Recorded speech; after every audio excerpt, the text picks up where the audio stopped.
Namo tassa bhagavato arahato sama sambuddhassa. Namo tassa bhagavato arahato sama sambuddhassa. Namo tassa bhagavato arahato sama sambuddhassa. Dhammo hawe rakati dhamma caringti. Dhamma akan melindungi mereka yang praktekannya.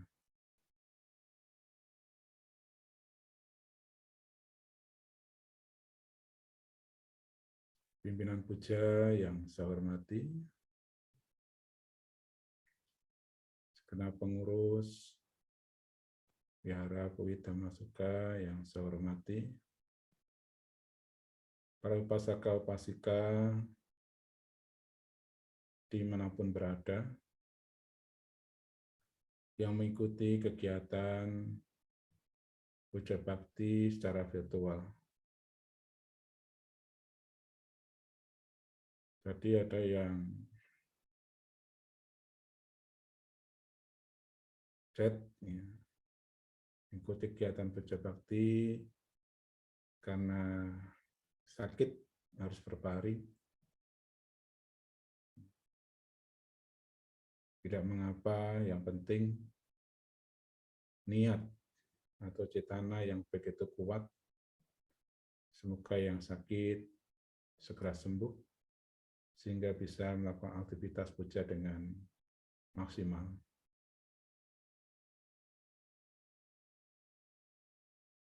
Dalam kehidupan ini tentunya kita akan berhadapan dengan banyak hal.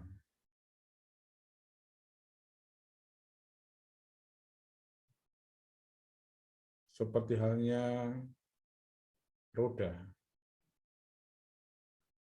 yang berputar,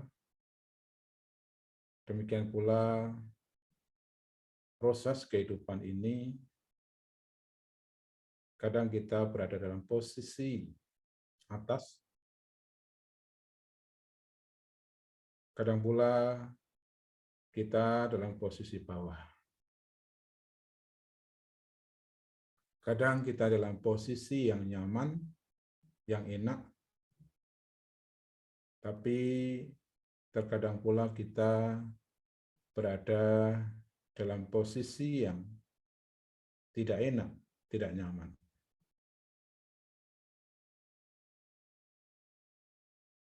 Tentunya semua orang berharap kehidupannya lebih baik. Perjalanan kehidupannya tidak ada kesulitan, tidak ada masalah, selalu dalam posisi yang enak, nyaman. Itulah harapan semua orang.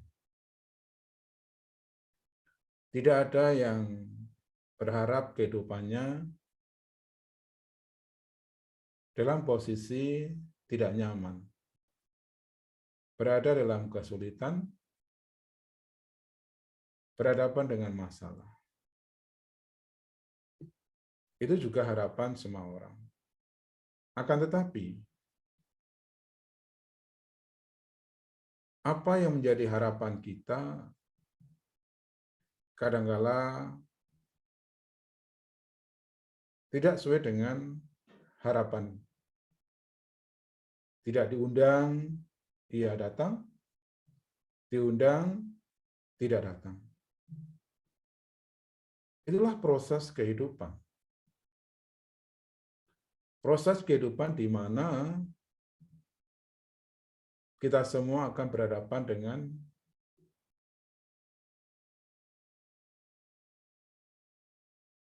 baik yang dikatakan nyaman maupun yang dikatakan tidak nyaman. Artinya apa?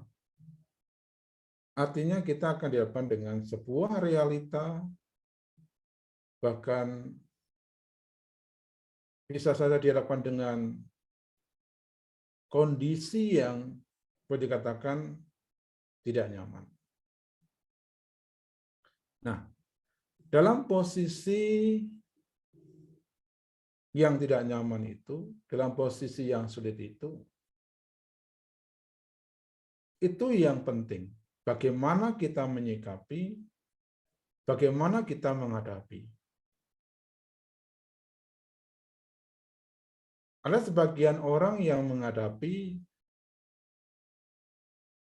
dengan baik, dengan bijak, sehingga mampu bertahan dan terus berjuang menghadapi kehidupan ini. Tetapi ada sebagian yang tidak mampu. Kemudian putus asa. Ada juga yang larut dengan permasalahan, menjadi stres, depresi, mentalnya terganggu.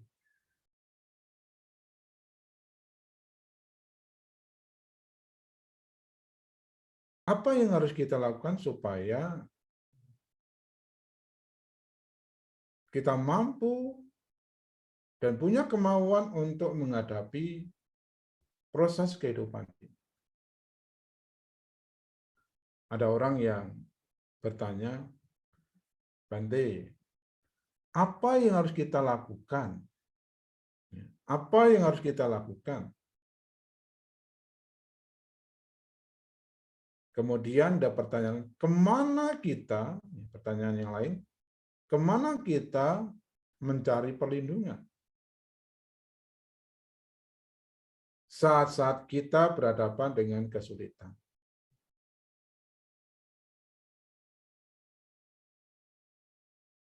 Dalam Dhammapada, ada syair yang kurang lebih seperti ini. Banyak orang pergi ke goa-goa, hutan-hutan, tempat keramat untuk mencari perlindungan. Perlindungan itu bukanlah perlindungan yang aman.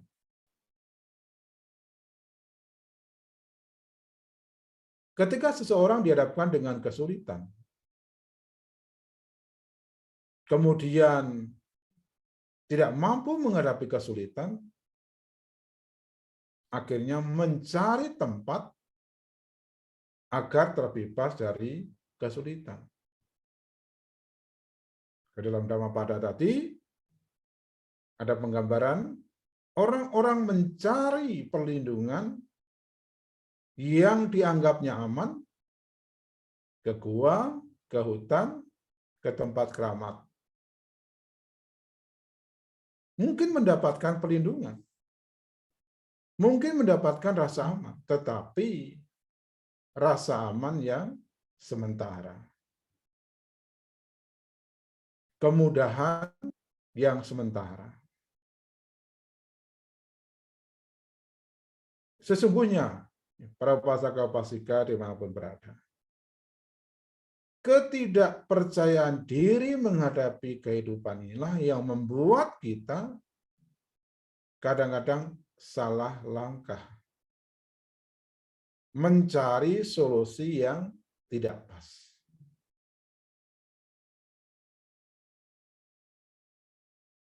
Itu terjadi karena kita tidak mempersiapkan diri dengan baik dan bijak. Kadang-kala kita alpa untuk mengisi batin kita, untuk memenuhi kebutuhan batin kita, sehingga terjadi ketidaksiapan itu. Kalau diajak ke wihara, nanti saja. Diajak berbuat baik, ada kesibukan. Diajak untuk melakukan hal bermanfaat, selalu ada alasan. Itulah yang sering terjadi. Mengabaikan hal yang baik, hal yang positif, hanya karena alasan-alasan tertentu.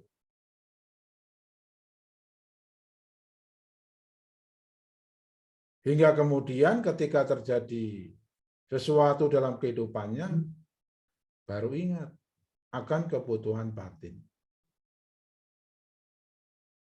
Ada ungkapan, manusia itu kalau belum kena batunya, belum sadar.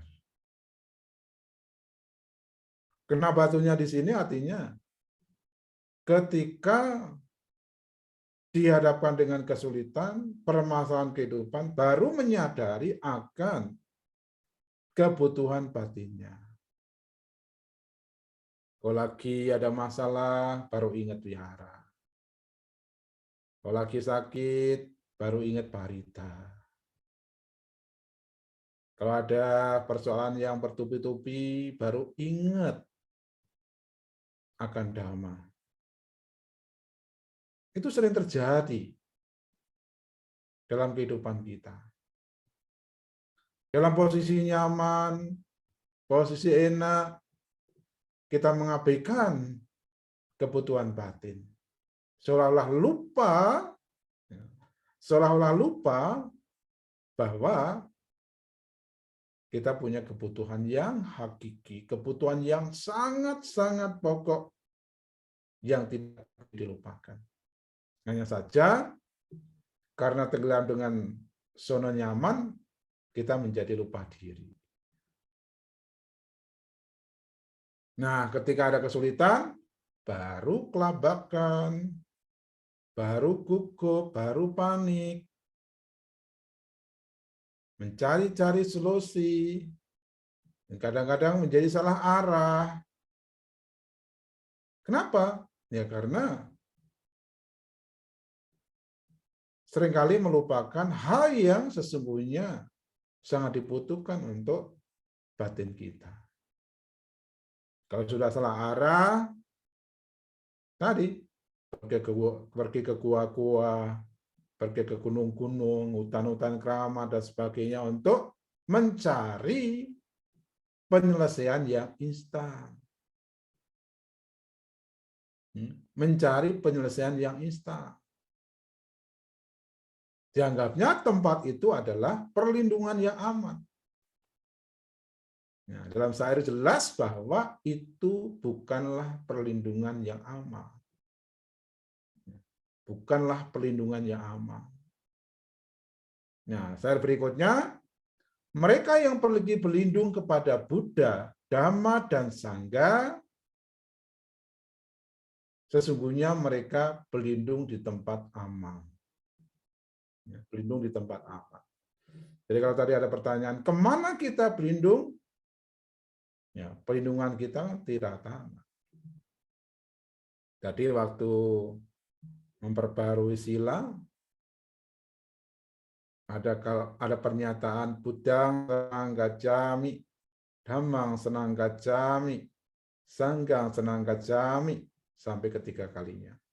Pernyataan berlindung kepada Buddha, Dhamma, dan Sangha. Jadi berlindung kepada Buddha, Dhamma, dan Sangha adalah perlindungan yang tepat. Perlindungan yang utama. Tidak ada lagi, tiada lagi perlindungan lain bagiku, Buddha, Dhamma, dan Sanggalah pelindungku. Itu ditegaskan dalam pernyataan kebenaran. Jadi tiratana itulah yang menjadi tempat bernaung. Bukan goa, bukan hutan, bukan tempat-tempat yang keramat, tetapi tiratana. Buddha ratana, Dhamma ratana, dan Sangha ratana adalah perlindungan yang aman, perlindungan yang utama. Tiratana adalah inspirasi kehidupan. Tiratana adalah sumber dari perlindungan. Nah, pertanyaannya, bagaimana kita berlindung? Ada yang bertanya lagi, Bante, kalau kita ke wihara ada altar itu kan hanya patung, Buddha yang diam. Mana mungkin kita meminta, memohon para upasaka-upasika dimanapun berada. Rupang-rupang yang ada di wihara, di altar, itu adalah simbol. Simbol apa? Simbol kebenaran. Simbol kebajikan. Simbol kesucian. Jadi yang kita lihat bukan sekedar fisik patungnya, kita hormati, kita bersujud di hadapan altar. Tetapi yang tidak kalah penting adalah melihat kebenaran itu. Melihat kesucian itu. Jadi, kalau kita berlindung kepada Buddha, Dhamma, dan Sangha itu bukan sekedar melihat fisik, ya, patungnya kok bagus ya, altarnya kok bagus ya. Bukan sekedar melihat itu, tetapi melihat sifat-sifat yang ada dalam Tiratana. Ada 9 sifat Buddha, 6 sifat Dhamma, dan 6 sifat Sangha. Di mana sifat-sifat itu adalah sifat-sifat yang luar biasa, yang sangat agung, tak ternilai. Ya, dikatakan Tiratana, 3 permata itu ya karena tak ternilai. Ya. Kalau gamulia, berlian, emas, perak, dan sebagainya itu kan masih ada nilainya. Tapi kalau ratana, ya, Tiratana itu tak ternilai. Begitu agungnya, begitu luar biasa, yang bisa menjadi inspirasi dalam kehidupan kita. Jadi, berlindung pada Buddha, Dhamma, dan Sangha itu bukan sekedar identitas, bukan sekedar simbol-simbol semata, tetapi bagaimana kita juga menghormat, ya, memberikan persembahan di altar, berupa bunga, berupa buah, pelita, tupa, dan sebagainya. Tetapi ada bentuk yang lain yang juga harus dilakukan. Ya, dalam Wakali Sutta ada kalimat yo dhammang pasati, so mang pasati. Intinya adalah kalau ingin melihat Buddha, ingin melihat Dhamma, ingin melihat Sangha, jadi maksud melihat adalah melihat sifat-sifatnya itu, ya kita harus praktek Dhamma. Ketika kita bisa praktek Dhamma, maka disitulah kita akan mendapatkan perlindungan. Jadi perlindungan itu bukan sekedar ketika kita ada pengakuan, saya umat Buddha. Bukan sekedar pengakuan semata. Atau mungkin ini liontin Buddha, besar lagi, ya, gelang, dan pernak-pernik yang lainnya. Itu identitas luar. Ya, identitas luar. Identitas luar itu hanya sekedar ya, kulit. Belum sampai pada bagaimana kita menembus Dhamma dengan belajar dan praktek Dhamma.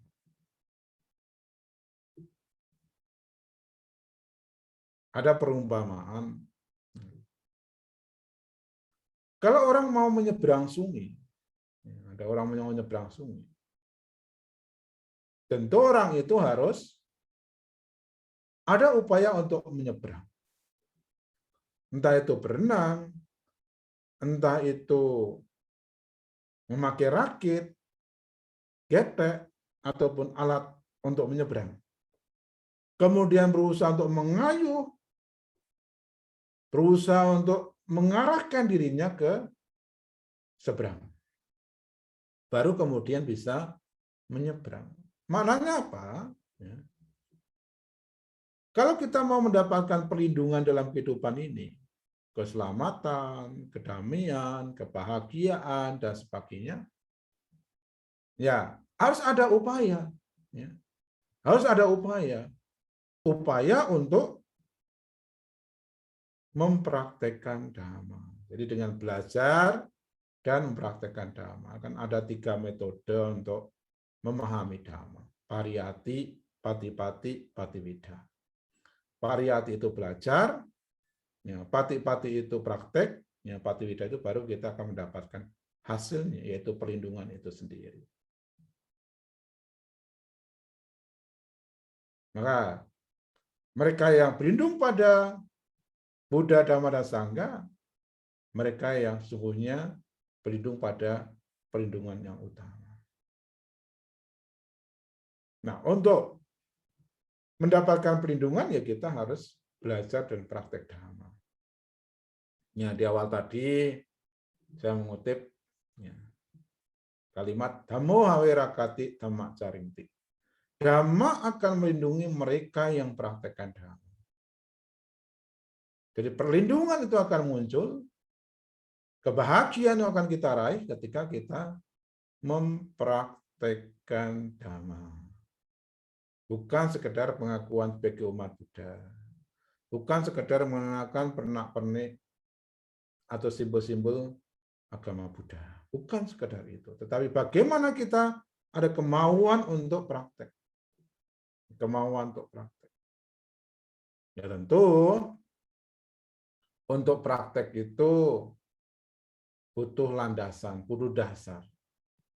Ya. Dasarnya apa? Keyakinan. Harus ada sada. Sada itu adalah pondasi, keyakinan adalah pondasi di mana kita tidak ragu lagi untuk mempraktekkan Dhamma. Nah, ketika kita mempraktekkan Dhamma, justru keyakinan itu semakin menguat. Sehingga kita menjadi lebih yakin terhadap ajaran Buddha. Ajaran Buddha ini luar biasa. Walaupun ditemukan ribuan tahun yang lalu, masih relevan. Masih sangat bermanfaat di tengah-tengah kehidupan yang dikatakan modern, maju. Bagaimana kita belajar dan praktek Dhamma? Ya. Para upasaka, upasika dimanapun berada. Di zaman modern ini, bahkan di tengah-tengah pandemi ini, justru kita mudah sekali untuk mendengarkan Dhamma, diskusi Dhamma, lewat YouTube, lewat Zoom, lewat Facebook, dan sebagainya. Nah, apa yang sudah kita ketahui, baik dari mendengar, diskusi, membaca, dan sebagainya itu, bukan sekedar wacana atau retorika, tetapi bagaimana kita mempraktekannya dalam kehidupan sehari-hari.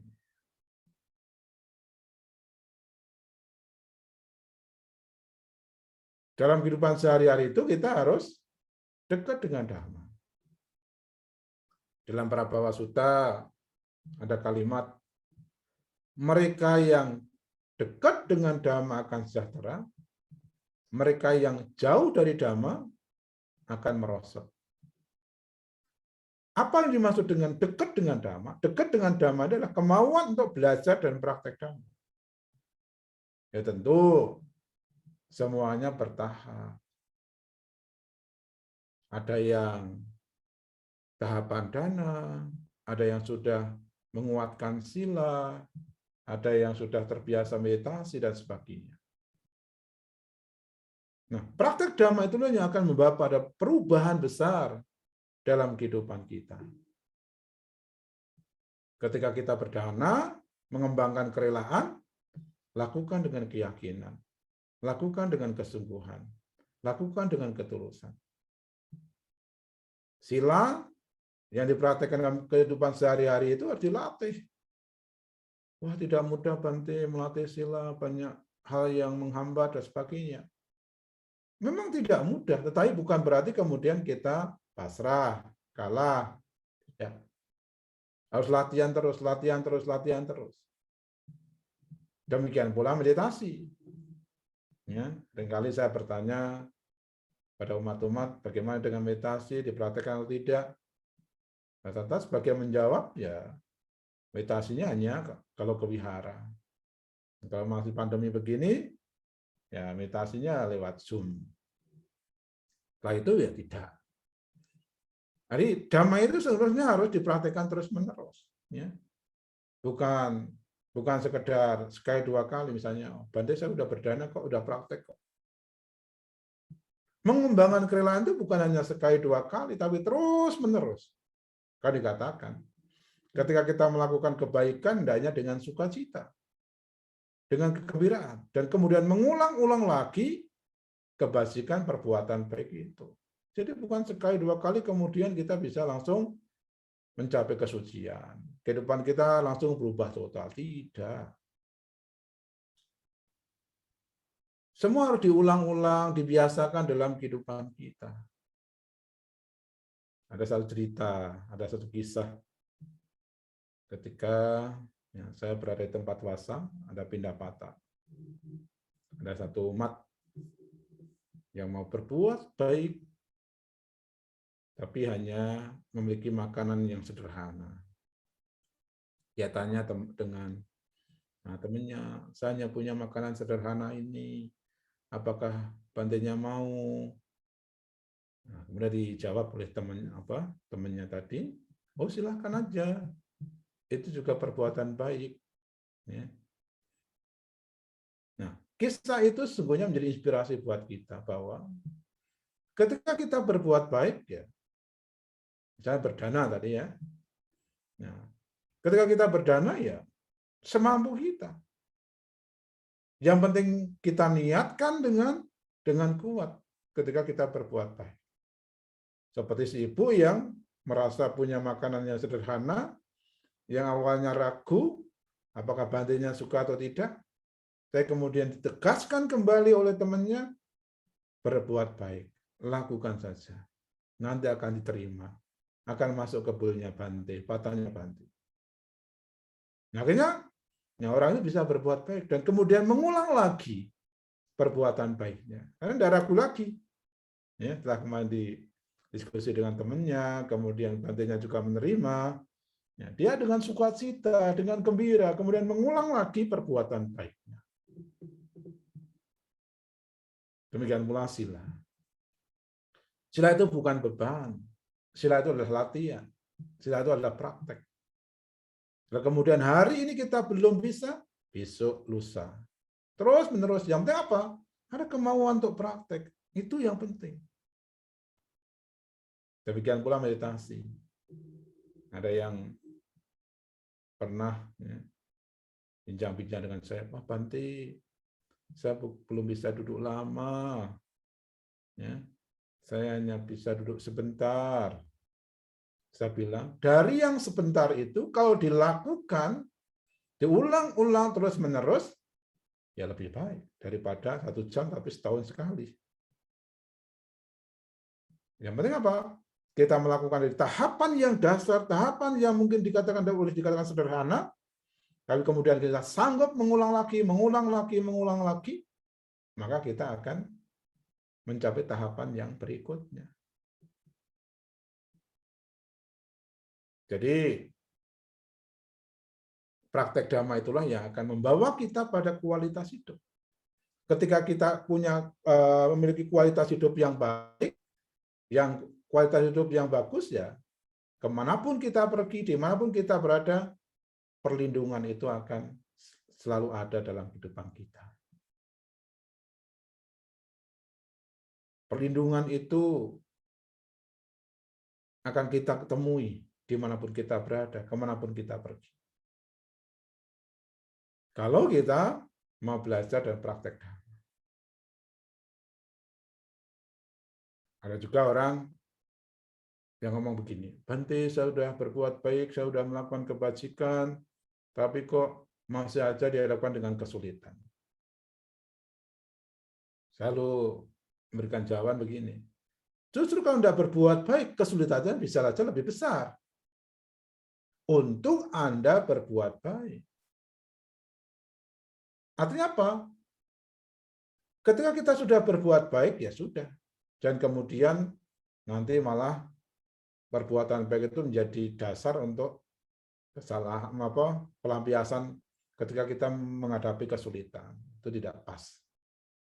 Di saat damai kan melindungi kita. Ibu.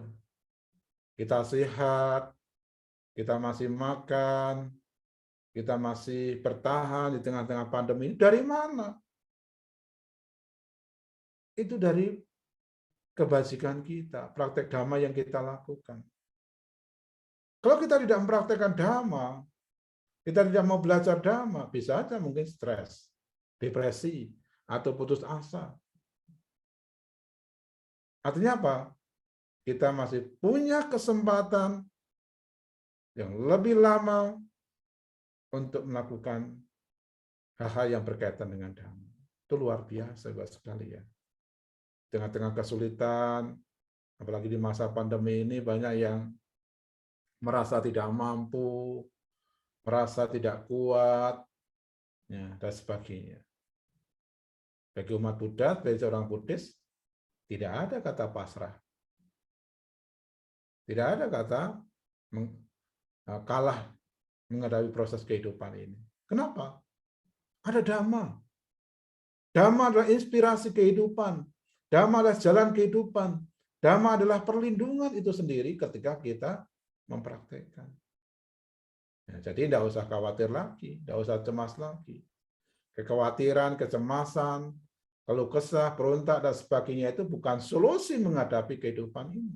Dan bukan perlindungan dalam kehidupan ini. Tetapi mereka yang mempraktekkan dhamma itulah yang akan mendapatkan perlindungan.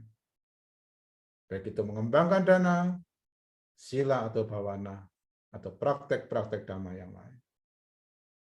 Para upasaka-upasika dimanapun berada, inilah pesan dhamma yang bisa saya sampaikan pada malam hari ini. Intinya adalah, mari kita menggunakan sisa kehidupan ini. Ya, seorang Tera mengatakan, kerahkan diri kita ke arah yang baik di setiap momen, di setiap kesempatan. Jika kita tidak menggunakannya, maka kita akan menyesal, maka kita akan bersedih. Artinya apa? Momen-momen ini terus berlalu, Ibu sekalian. Maka kita harus menggunakan setiap momen kita untuk dekat dengan Dhamma. Supaya setiap momen kita mendapatkan perlindungan dari Dhamma. Dhammo havera kati dhamma caringti. Dhamma akan praktekkan mereka yang mempraktekkan Dhamma di setiap momennya. Semoga Tiratana melindungi, Sabe Sata Bhawan Usidata, semoga semua makhluk berbahagia. Sadu, sadu, sadu. Ya, terima kasih Bante atas uraian Dhamma Desananya. Kemudian sekarang kita masuk ke sesi tanya jawab. Apakah ada Bapak Ibu yang memiliki pertanyaan baik secara lisan maupun tertulis? Jika ada pertanyaan secara lisan, ya secara langsung ingin bertanya kepada Bante, raise hand saja ya. Kemudian nanti akan dinyalakan mikrofonnya dan dipersilakan bertanya langsung kepada Bante. Dan juga untuk yang secara tertulis bisa kirimkan chat ke host Wihara Pwita Masukan, nanti akan saya bacakan. Baiklah, apakah ada Bapak Ibu yang ingin bertanya secara langsung terlebih dahulu? Raise hand saja. Kami bertunggu.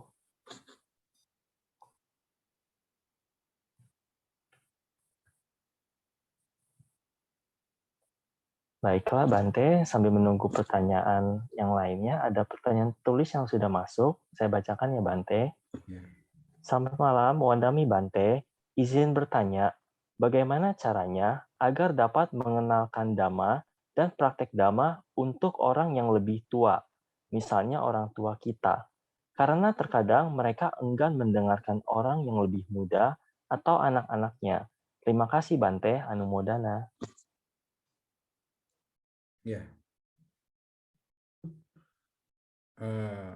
sebenarnya bukan karena mereka tidak mau mendengar kata-kata dari mereka yang lebih muda. Hanya saja butuh pendekatan dan penyampaian yang pas. Seperti kisah yang nyata yang tadi saya utarakan, itu bertanya kepada anak muda. Ketika dia mau melakukan perbuatan baik, pas ada kegiatan pindah patah, ada keraguan, apakah makanan yang sederhana ini bisa didanakan? Kemudian dia bertanya kepada anak muda. Dan anak muda itu kemudian menjelaskan tentang apa yang harus dilakukan. Buktinya orang tua itu mendengar, kemudian mau mempraktekkan dhamma. Jadi, kalau kita mengenalkan dhamma kepada orang yang lebih tua, gunakan pendekatan, gunakan cara-cara penyampaian yang pas. Jangan kita menggurui, sok tahu, dan sebagainya. Karena dengan cara itu, justru orang menjadi tidak respect dengan kita. Hal yang tidak kalah penting adalah contoh, keteladanan. Ketika Anda mau mengajarkan dana kepada orang lain, Anda harus berdana dulu. Ya, setidaknya Anda melakukan kegiatan berdana. Anda mau mengajak orang lain untuk berdana. Anda mengajak orang lain untuk mempraktekkan kerelaan, tetapi sedangkan Anda sendiri, kita sendiri, tidak pernah berdana, ya tidak mungkin. Demikian pula perilaku sesuai dengan sila, ya kita setidak-tidaknya kalau kita mau ngasih tahu hal yang harusnya dilakukan, ya kita juga melakukan hal yang sama. Walaupun tentu belum sempurna. Intinya jawaban saya adalah satu, ya, orang tua sesungguhnya mau mendengar, hanya saja membutuhkan pendekatan. Kemudian penyampaian yang pas, bukan dengan kesombongan, bukan sok tahu, bukan dengan menggurui dan sebagainya. Jadi penyampaiannya harus pas. Kemudian yang tidak kalah penting adalah contoh, keteladanan. Nah, keteladanan contoh itu justru yang akan membawa pengaruh besar. Kalau Anda ngomong, kemudian sesuai dengan tingkah lakunya, sekalipun orang tua, dia akan hormat, harus respect dengan apa yang kita lakukan. Itu jawaban saya. Semoga bisa menjawab Bapak atau Ibu yang bertanya. Silakan. Ya, terima kasih atas jawabannya, Bante. Baiklah, Bapak Ibu, apakah ada lagi yang ingin bertanya secara langsung ataupun tertulis? Kami tunggu.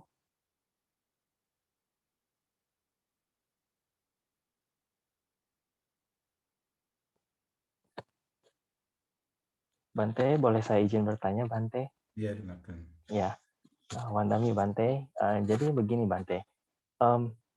Ketika praktek berdana ya, Bante ya. Jadi kan pada dasarnya itu adalah sebagai praktek kerelaan, yakni untuk mengikis kilesa kita atau kekotoran batin kita. Namun ada beberapa yang berdana tapi memiliki tujuan maksud dari dia berdana itu, misalkan dia berdana semoga terbuka rezekinya begitu. Nah, ataupun ya hal-hal lain yang ibaratnya ada motivasi di balik perbuatan baiknya tersebut, Bante. Apakah perbuatan tersebut masih dapat dikategorikan dengan perbuatan baik ketika memiliki sebuah niat yang tersembunyi, Bante? Dan apakah itu termasuk sebuah pandangan salah, Bante? Mohon penjelasannya, Bante. Terima kasih. Satyatu Namo Buddhaya. Ya. Tujuan utama mengembangkan dana atau kerelaan adalah mengubah sikap-sikap buruk yang ada dalam diri kita. Sifat kikir, melekat, dan sebagainya.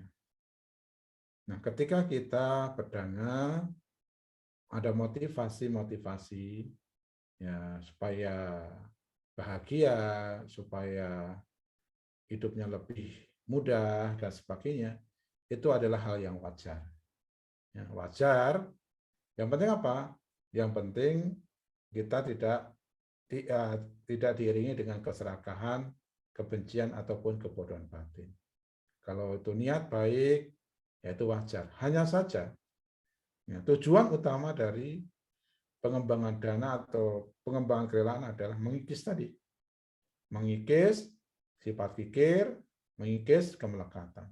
Sesungguhnya tanpa kita, ya semoga saya bahagia, semoga pintu rezeki saya terbuka dan sebagainya.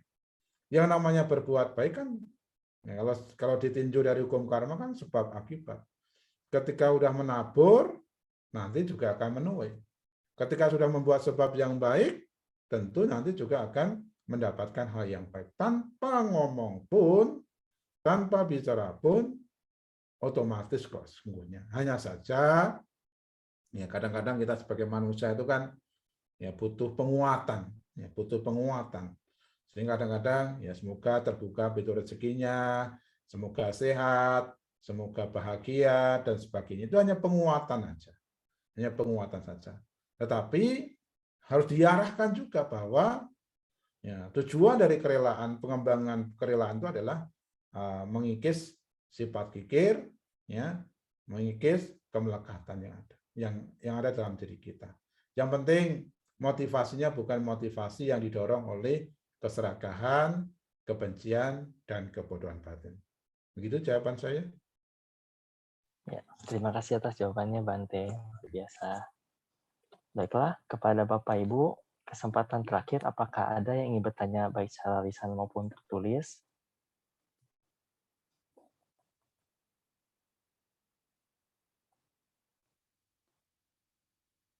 Baiklah, Bante, sepertinya sudah tidak ada. Apakah Bante berkenan untuk menyampaikan closing statement dan juga blessing kepada kami, Bante? Oke.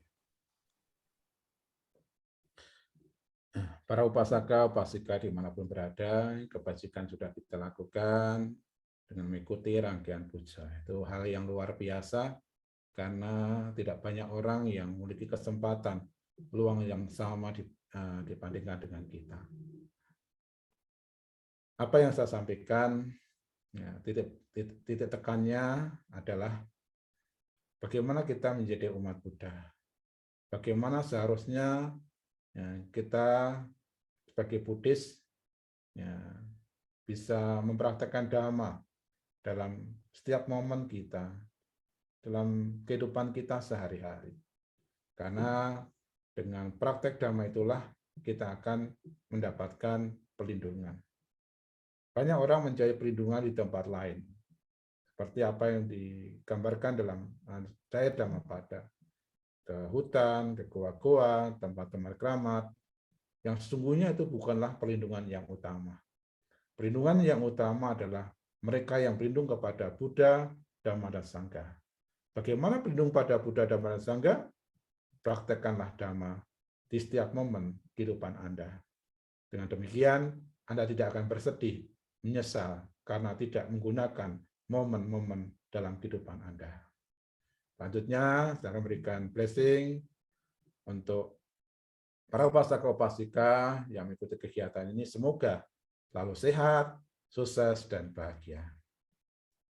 Saparoka vinimoto, sapa santa pawacito, sapa veramati kanto niputo catuang bawa, sapitio viwacanto, saparoka vinasato, mate pawatwantarayo sukitika yuko pawa, api wadana silisa nicang udapacaino, cataro tama wadanti, ayuwano sukang palang tatalada sukita wiruha buddha sasane aroga sukita hota sahasa pehinyatipi bawatu sapa manggalang rakanto sapa dewata sapa buddhanu pawena sada sote bawantute bawatu sapa manggalang rakanto sapa dewata sapa dhammanu pawena sada sote bawantute bawatu sapa manggalang rakanto sapa dewata sabba sangkano bhavena sadasoti bhavantu te. Sadu, sadu, sadu. Baiklah, demikian sesi Dhamma Desana dan juga sesi tanya jawab dengan Yang Mulia Bante Abhayanando Mahatera. Bante, kami segenap pengurus dan juga umat Wihara Puit Dhammasuka mengucapkan anumodana terima kasih atas Dhamma Desana yang telah disampaikan. Bante, jika Bante ingin beristirahat,